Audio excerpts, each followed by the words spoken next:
You're listening to the AFTERBUZZ TV Network, now the largest new media platform on the web, and your #1 source for after-show entertainment. Very good, Johnson. From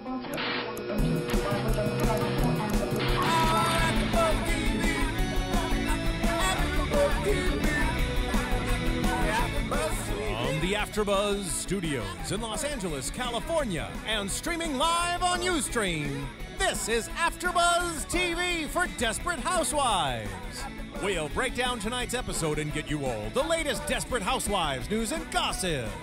If you'd like to buzz in on tonight's show, you can buzz us at 424-256-1729. That's 424-256-1729. And now, picking up where the show leaves off and the buzz continues, it's AFTERBUZZ TV for Desperate Housewives. Hi, everybody. How's everyone doing tonight? I'm Derrick Shore, along with Sara Stret, Roxy Stryer. Hello. Welcome back. Thank you, thank you. Tonight is really exciting for me because I feel like this is kind of a reunion. It's been a long time since all of us have been in the studio together. For too long. Since last season. Yeah. This is the first time this season we've all been in the studio together. Of course, we've got DJ Jesse in the booth. Jesse, thanks for hanging out with us tonight. What up? And if any of you have watched tonight's episode and you want to call in and talk about some of the things you saw or weigh in about the things that we are going to be talking about tonight, you heard the number in the intro. It's 424-256-1729. So call us. Perfect. It was a pretty good episode tonight, right? Yeah, I would say that overall I got a good vibe from this episode. Someone brought up this weekend, I was telling them about AFTERBUZZ, and they're like, what show do you do? And I was like, Desperate Housewives. And they were like, is that still on? And I wanted to cry. Oh. And I was like, they were like, oh, I stopped after like season 4. And I was like, I feel like that's a theme with a lot of people. And if you even mention the word housewives, people naturally think of Beverly Hills. Right, or New Jersey or Atlanta or something like that. I think that overall this season has been so awesome that this episode in this season, not the best episode this season, but still on par with a good season. Which character is standing out to you the most, Roxy, right now? In a good way. In any way. I guess I'm gonna go with Carlos. Oh, interesting. Because I like his storyline. It's sad what's going on with him, but I feel like we're getting layers to him and kind of seeing the difference between him and Gabby when usually they're more clumped as one. Yeah, they've been pretty in sync lately. Their marriage has seemed pretty strong. But you totally called it tonight, Roxy, during one of the commercial breaks after we saw that Carlos stopped by Mike and Susan's house, and Mike said essentially stay away from Susan because these conversations may be helping you, but they're not helping her. You were totally like, oh, well, welcome to Carlos the alcoholic. Yeah. You know what? They dropped hints about it earlier when there was the bottle next to him, and he said, you know, I've been hitting it pretty hard recently. I want to kind of not, what did he say? Said, I don't want to make a thing of, yeah, I don't want to make a thing of it or something. Yeah. But then the last shot is him just holding the bottle, like exactly. eyeing it. Yeah, so I could picture that one. It was complete foreshadowing there. I just think that this is really sad what he has to go through and being like and feeling like he's getting blamed by other people. It's sad. Yeah, it's funny how like in TV world we are like rooting for these characters and we want them to get away with it because we know, you know, that it's no problem. It's just television. Of course they should get away with it. Yeah, but he's a murderer. Yeah, exactly. When you put it in perspective and you think, oh wow, they actually did kill someone, and we probably shouldn't be doing that in real life, right? Yeah, but still at the same time, I think even if this was real life, I would be torn. I would for sure be torn about something like this because not with the way he dealt with it, but with the actual murdering of Gabby's father. Is it completely wrong? It was self-defense. I don't know. Yeah, I mean, and if they hadn't panicked and if they had called the cops, then of course things would be different. But I think Gabby and Carlos, though, sorry to cut you off. I know you're about to say something. Gabby and Carlos, they're a perfect example of like real life versus television because Gabby's character, I mean, I think she's phenomenal. I think she's great. She's fun. She's pretty. I mean, look at her. She's got like these great clothes on. She's coming from her spa day. In real life, a woman like this would drive me crazy. Oh, yeah. 45 minutes late to this PTA meeting, totally self-involved. And then she has the nerve to say that these other PTA women are selfish, when clearly she has just totally demonstrated how selfish she is. This was a completely unbelievable aspect of tonight's episode for me. I thought she was beyond over the top, beyond just everything felt so forced and like trying to be funny or trying to play a stereotype. And I come from an area where there are women who literally spend their days at the spa, you know, with their manicures weekly. Tell our viewers where that is, Sarah. Where is that area? You know, just certain areas of California. I want to grow up in that area. Southern California. There's just certain parts where, like, you're used to the moms coming in their full-on juicy tracksuits, you know? And you want to slap them. And you're like, your hair is perfect, your makeup is perfect. It is 9 a.m. on the dot, and you look like you went to spin and then got ready. Like, I've been there, but this was even beyond that. It was like, oh, they're jealous of me.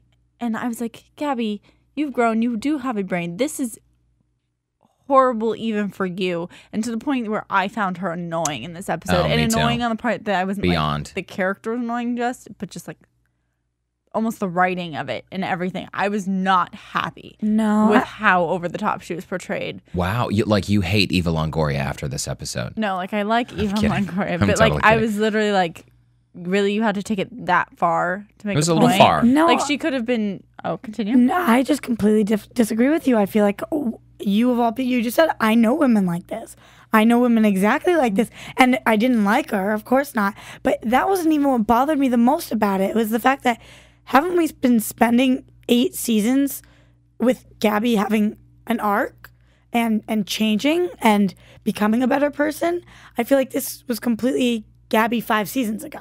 You are so right about that. You're so right. There was no build up to it. They just threw it in there all of a sudden. I was, why did they want that to happen? But don't you also feel, though, that a few episodes ago, or a few seasons ago, rather, when Gabby's character became like the frumpy mom and her hair was short, she never wore makeup on the show, and all of us were like, oh, we kind of want glossy, sparkly Gabby back, and instead we have dumpy, mumpy Gabby. But I felt like immediately she was back with the hair and the makeup and the expensive everything. Yeah. And the brain that doesn't function?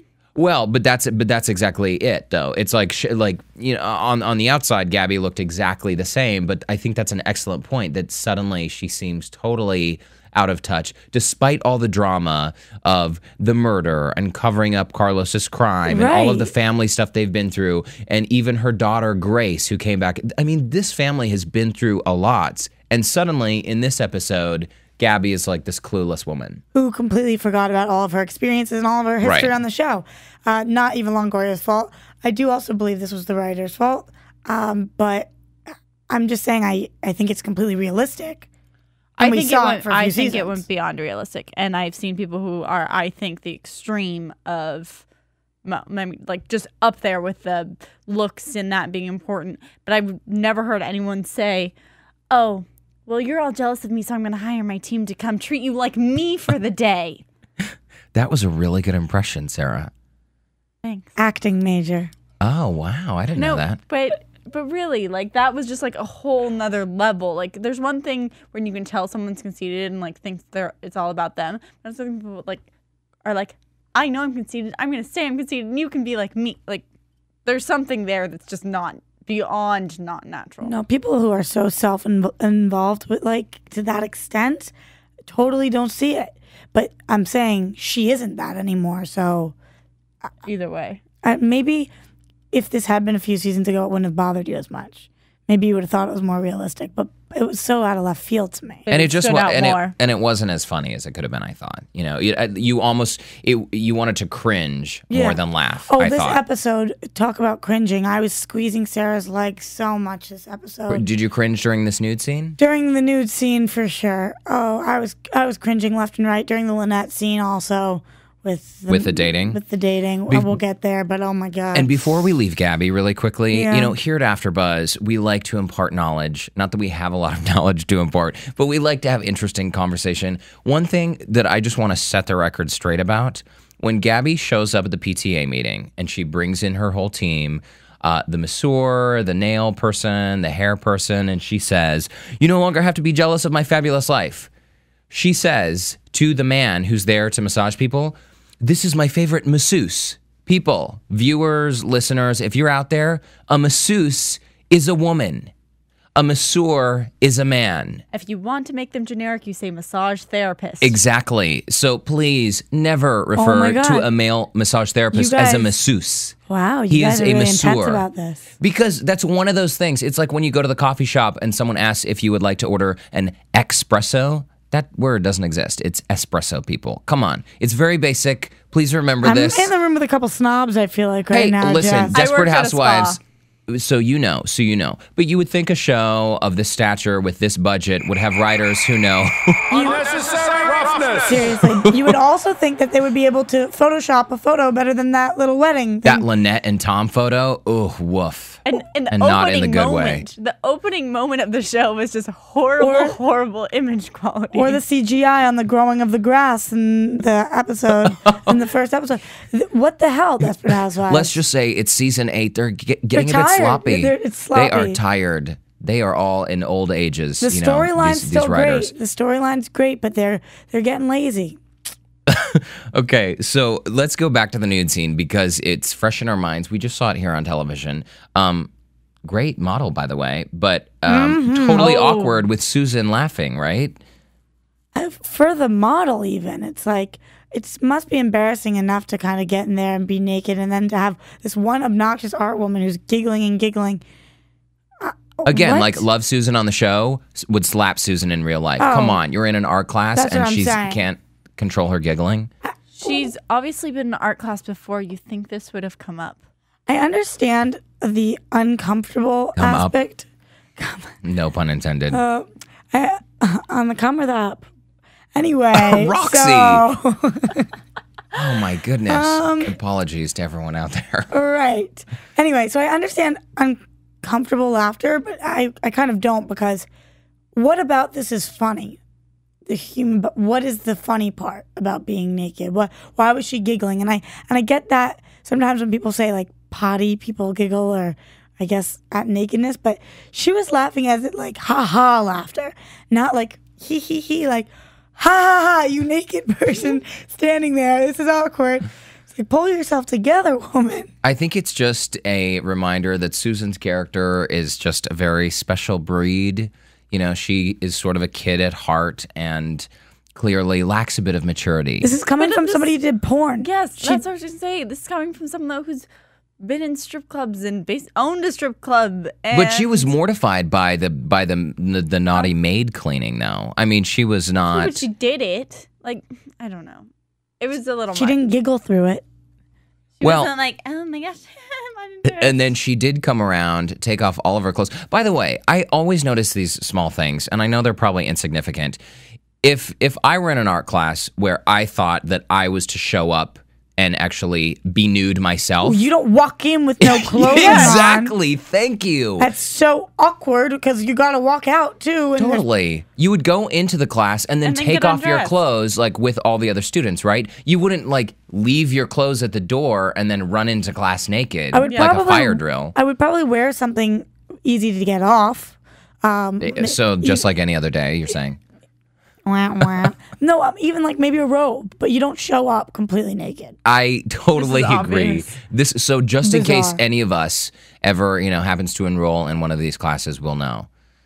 They have these. Oh, I was going to go way off topic, and then I was going to get that crazy sound that says you're going off topic. So I'm just going to stop, and we're going to go back. You know what? Though? What is the crazy sound that goes off topic? It says. I was just going to say, at our school, they have art classes where they pay the students to go in and model naked. Yeah, absolutely. Every university. And like people do it, and it's like normal, and those are like your peers. Isn't that more awkward? And no one ever has a problem with it.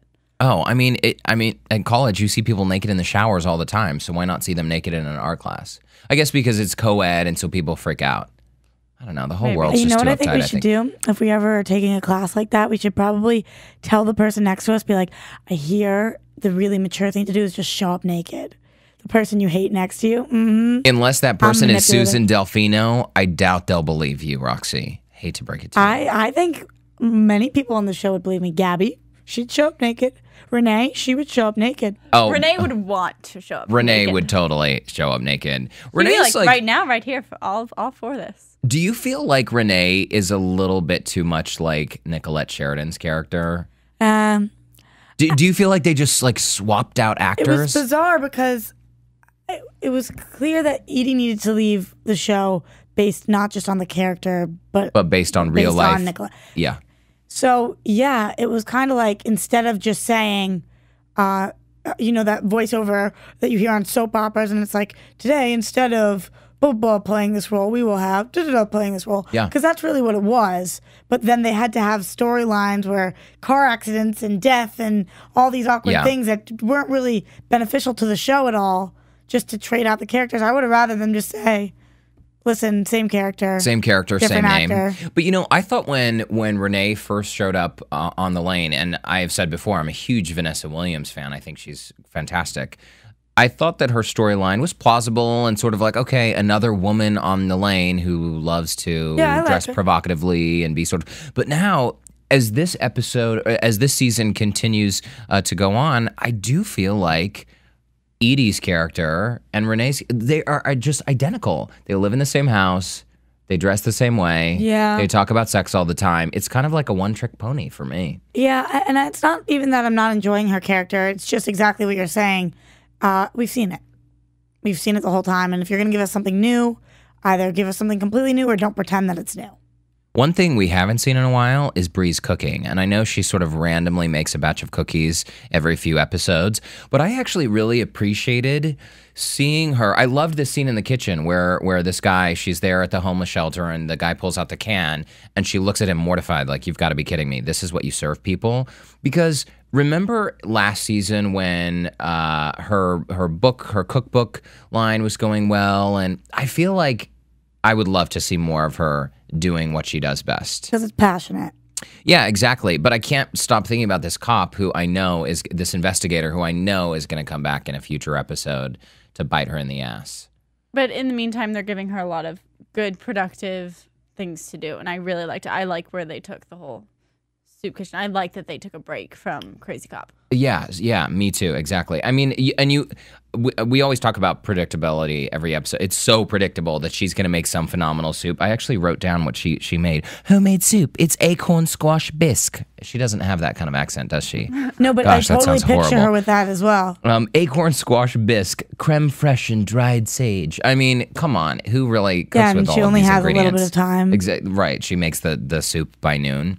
Exactly. And these recipes and ingredients just pop out of nowhere.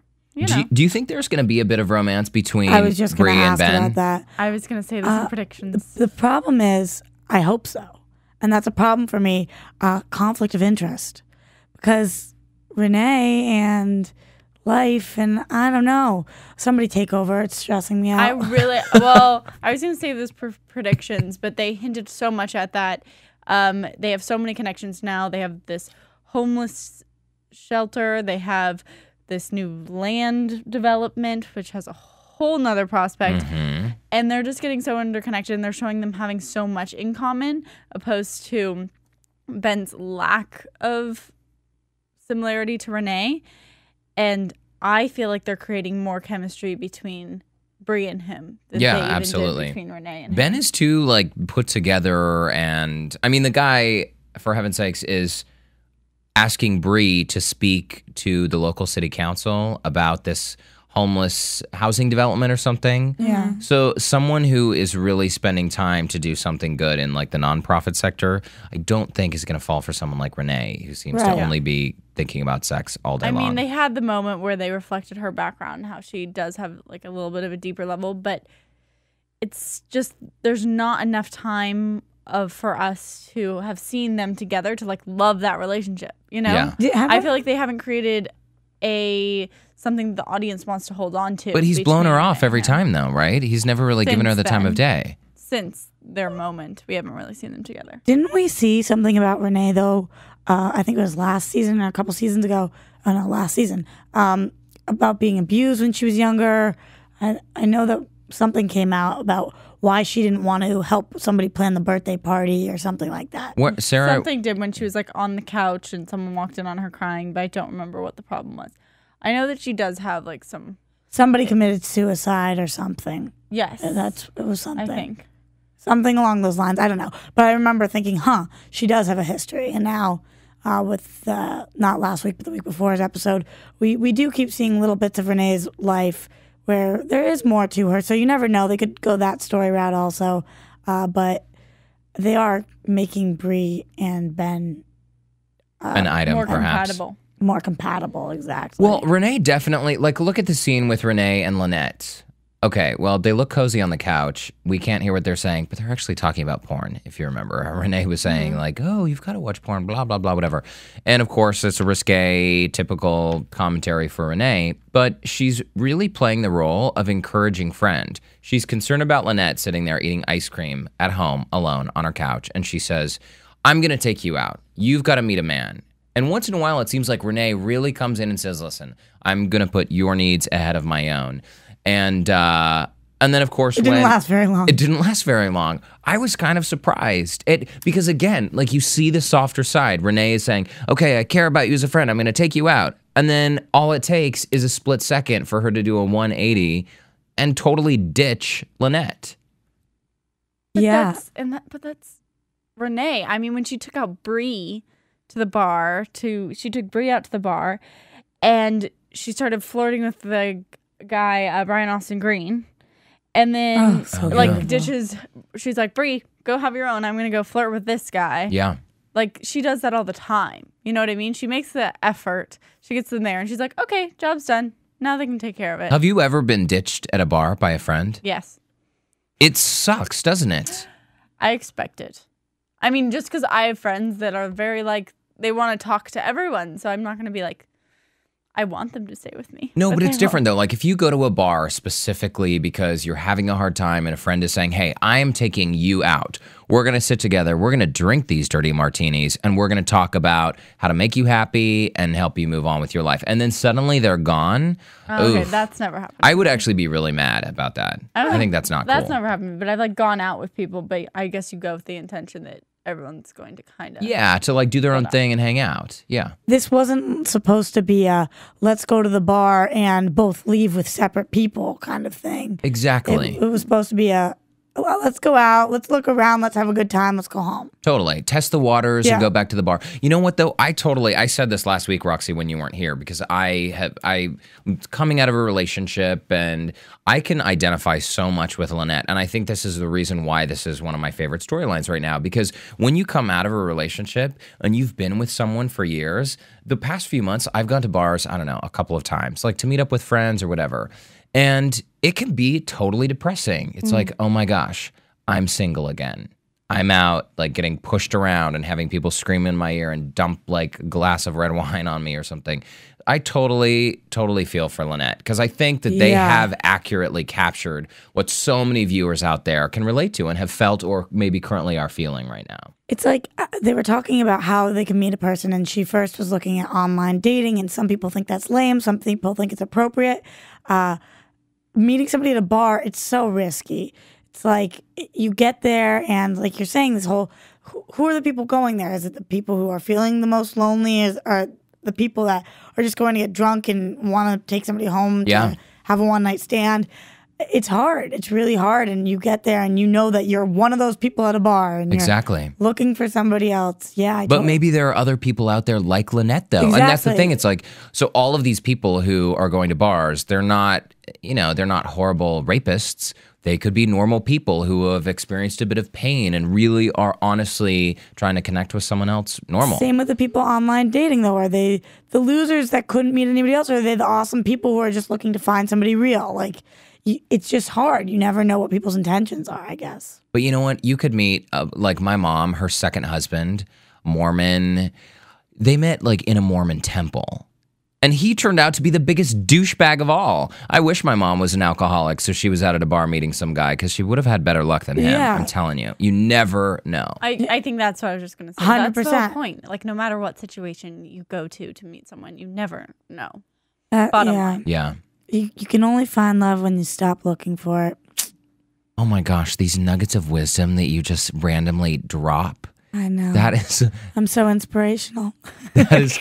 Do you care to share any more personal stories of love? No, I thought my best comment of the night still was the come and the up. So we can move on to the love business. Oh my goodness, this certainly is not a family show tonight. You know what? Excuse me, I'm still on Jersey Shore in my mind. Why don't we take a little commercial break so we can all regroup, and then we'll talk about some predictions for next week. How about that? Awesome. The biggest new media platform on the web just got bigger. More bandwidth, smoother streaming, lightning fast download. Don't get technical with me. AfterBuzz TV is making the jump to hyperspace. Join the fun at your #1 source for after-show entertainment. Look at the size of that thing. AfterBuzz TV. And welcome back. What happened to our commercial? Yeah, our VO guy Rich, he's in the works of making some more amazing VOs for us, and that's one of our new commercials. Oh, cool. Oh, awesome. We'll be recycling them, but wow, that's great.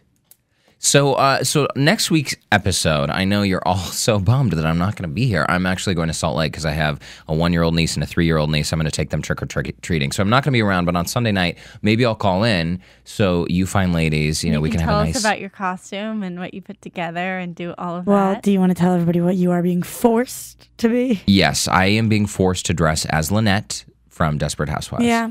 I see comparisons. No, actually, that is no, that's a joke. That would kind of be epic. That would be epic. The thing is, when you live in LA, you have so many Halloween costumes because every year it's like I was at a Halloween party a couple nights ago. I was a Mormon missionary. I am going to be something different on Friday. There are so many, and you can't be the same thing at every party. I was just Sully from Monsters, Inc. Wait a minute. I was Dory from Finding Nemo. Why can't you be the same thing? Dude, why can you not be the same thing? Facebook, photos, exactly. Wearing the same costume, different places. Los Angeles, the most judgmental city on the planet. People like me who will judge you if you wear the same costume and I see you on Facebook. Be more creative than that. Judged, then. No. Mine's epic. Unless what is it? Okay, but if it's something, that's the only condition. If you have something that's completely amazing Epic. or that you put so much effort into it, then I think you should be able to wear it for like the full week. No way. Are you going to tell me like those people who like go to conventions and make those head to toe Warcraft costumes? You mean Comic-Con people? No, yeah, those people should all be in mental institutions. First of all, are you arguing for them? Yes. Honestly, I think love them. If you make an epic costume, maybe you can bring it back next year and have a religious. That's Halloween. way more social suicide to bring back a costume from the year before. You can't wear the same costume back to. First of all, I sweat on Halloween. I got that BO. You want to wash that? I'm not going as a housewife when I go to Salt Lake because imagine me trick-or-treating in the suburbs of Salt Lake and meeting all my Mormon neighbors and I'm dressed in drag. No, that's not going to happen, people. Well, you should have with those legs that you showed us last week. What? I was wearing shorts under the desk last week. Long story. So next week's episode. Wait, I want to talk about Lynette and Tom a little bit. I feel like let's talk about them. I'm just freaking out about their marriage, and whether they're going to be okay. I think they are going to be okay. We already really gave do. The spoiler alert for that. That they are going to be okay. They're just playing around with our emotions. Okay. Well, and we also see them. I know. I just don't see. I know. I'm worried. I'm worried about this couple. But in one of the early scenes of this episode, though, when Lynette and Tom are sitting in their therapist's office, and the therapist lays it out and says, "Okay, look, you're not only trying to survive day to day. You've got to figure out: are you moving your goal apart? Yeah, what's your goal? Are you moving apart, or ultimately, are you going to try to get back together?" And I feel like, come on, they can't tease us. We love Lynette and Tom. We love their kids. Well, redheads.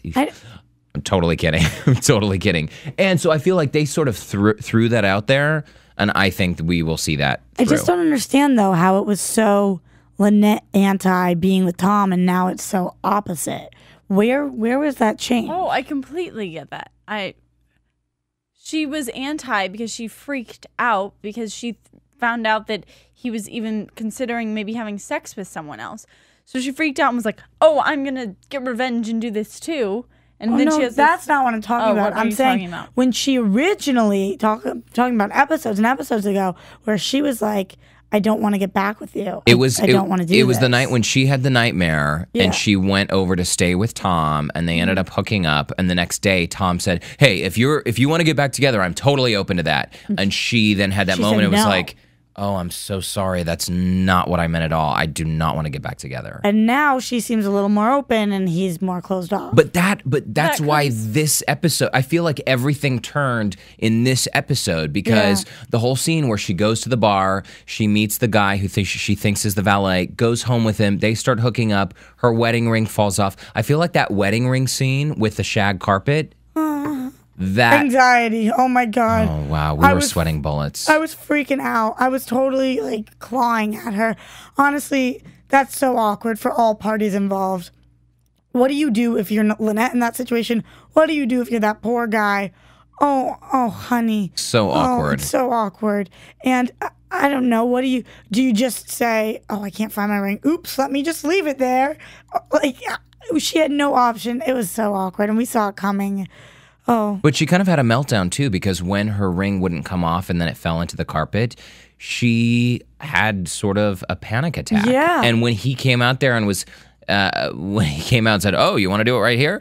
And then was kind of being funny and she was like, no, don't make jokes right now. This is not a time to joke around. I mean, she really was like, ooh, it's kind of awkward to say, for someone you just met to see you having this meltdown. I wanted him to be more. But it's so important. I don't understand why you really, really care. Like someone you just met one time. Sorry, this is my train of thought. I'm just like, it's your wedding ring. I would totally have the mental breakdown. And I wouldn't even feel embarrassed after. But she knew that it went into the carpet. It's not like it was, Yeah, it's not like, where'd it go? Oh my God. She knew she would find it eventually, right? Those rugs are only so big. I wanted him to be more of an asshole. I didn't like what a great guy he was because then I was like, oh, do I see potential with Lynette and him? And I was thinking about that, and I didn't want to think about that. I wanted him to be some douchebag who was like, listen, bitch, either screw me or get out. No, but I liked that he was good. I liked that he was good because it shows even more that she has feelings for Tom. Because if it's some douchebag, it's so easy to say no to. If you're saying no to someone who's really good, that means that there's something like... That's true. I loved that he said to her, it's okay, I understand, you're not ready for it.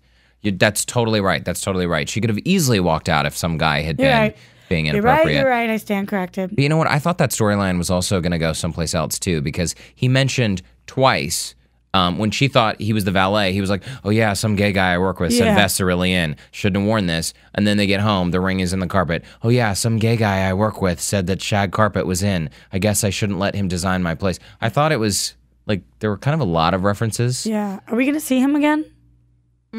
I doubt it. He was a really doubt it. I think he was a Screen Actors Guild day player. You know what I'm saying? Yeah. But by the way, speaking of gay neighbors, we only saw Lee. We only saw Lee in this one episode, and this was part of the Susan art class storyline when she's trying to get comfortable with her body, and she says, I am gonna be naked. Here, of course, she's naked in the classroom, and she's making breakfast naked, and Mike comes down and is like, hey, what's going on? Yeah, by the way, he should have been like, hey, what's going on? Not like, oh, this is weird. Yeah, exactly. Mike was like, weird. Totally blank face. Yeah, it was bizarre. So when they're sitting at the table and she hears Lee at the door and she says like, oh, my best gay. And she runs up to the door and flings it open. And he says, this is Bob's mother of God. Amazing. Oh my gosh. I thought I was going to lose it. It's just so funny because he played this. I thought maybe the mom was going to come back at some point. She played no part in the rest of the episode. Bob and Lee both were not in the rest of the episode. It was only the comic relief of the moment. Hysterical. So worth it. It's so worth it. So worth it. Somebody was like, this would be epic. Let's just stick it in there. I'm going to drag you both back to predictions. Okay, yes. Thank you for reining us in. I'm reining you both We got a show to wrap up. The game moments. Whatever. I feel like most of the predictions are pretty obvious, and the one that is the biggest cliffhanger for me is when Ben takes Bree out into the woods to show the location where this low-income housing, whatever, is going to be built. It just so happens to obviously be the place where they buried the dead body first episode. Right, so what does that mean, my ladies? Well, we see in predictions, we see them going to dig up the body. What the hell do you do with that body? Maybe you should have dumped it in the river instead of the forest? I don't know. Who's going to be the first to dig it up? That's my question. The first what? To dig it up. Bree. Well, I love the fact that this is totally coming back to them because, of course, this couldn't be just the secret that everyone forgot about. Of course, they have to dig up the body. Of course. Of course. Why would they not be? And move it? It's going to be a disaster. It's going to be a mess. Whatever happens, it's going to be a mess. Yeah, and now we've got Bree's ex-cop with a serious vendetta against her. Yes, the investigator, Chuck, right? Chuck is going to show up and... Why didn't what? I was just like, why didn't they just like burn the body or something? I don't know. We're not murderers. We're not that sophisticated. And clearly they are not either because they just stuffed him in a trunk and drove him to the woods. I don't know how I would get rid of a body. I don't even know how would you do that? I don't know, but the good news is you have a full week to think about that before next week's show. Hopefully I have a full lifetime to not think about that, actually. That is the better way to look at it. I would agree. You guys know that I'm going to be calling you both up one night, like 2 a.m. How do I get rid of a body? You're going to freak out, and I'll be like, no, I was just thinking about Desperate Housewives. Oh, gosh. Okay. Please let it not be true. Well, happy Halloween, everybody, next week. And I guess I will be your call-in guest on next week's show. Yeah. Oh, Yay. That's exciting. We get to see the costumes. Who looks the sexiest next week? Oh, I don't know. Are you two going to dress up for the show? Yep. Are you really? I hadn't thought about it till you said it, but now I'm definitely doing that. Okay, well, it's not my homework assignment, but if you two want to go for it, then have at it. We'll each dress up like a housewife. Oh, yeah, we're going all out. If we don't dress up as housewives for next week's episode, I think that sometime, because this is the 8th and final season, we need to dress up as our favorite characters from the show. So should we do that now, or should we do that then? Why can't I be like, I don't know, Tom? No. Because it'd be funnier if you were Lynette. I'll dress as the women if you'll you're dress as the gonna be a boy, men. you've got to be Carlos. Oh, great. My favorite character. All right, everybody. Well, thanks for joining us tonight. I'm Derrick Shore, along with Sara Stret, Roxy Stryer, DJ Jesse in the booth. Thanks for hanging out with us, and we're fans of the Housewives. We hope you are too. Please call us or tweet us anytime you like. We're always here at AfterBuzz TV. Thanks, guys. From producers Kevin Undergaro and Phil Svitek, engineer DJ Jesse Janity, and the entire AfterBuzz TV staff, we would like to thank you for listening to the AfterBuzz TV network. If you have questions or comments, be sure to buzz us at info@AfterBuzzTV.com. And you can find us on Facebook or follow us on Twitter by searching for AfterBuzz TV. Bye. Buzz you later. AfterBuzz. The views expressed herein are those of the hosts only and do not necessarily reflect the views of AfterBuzz TV or its owners or principals.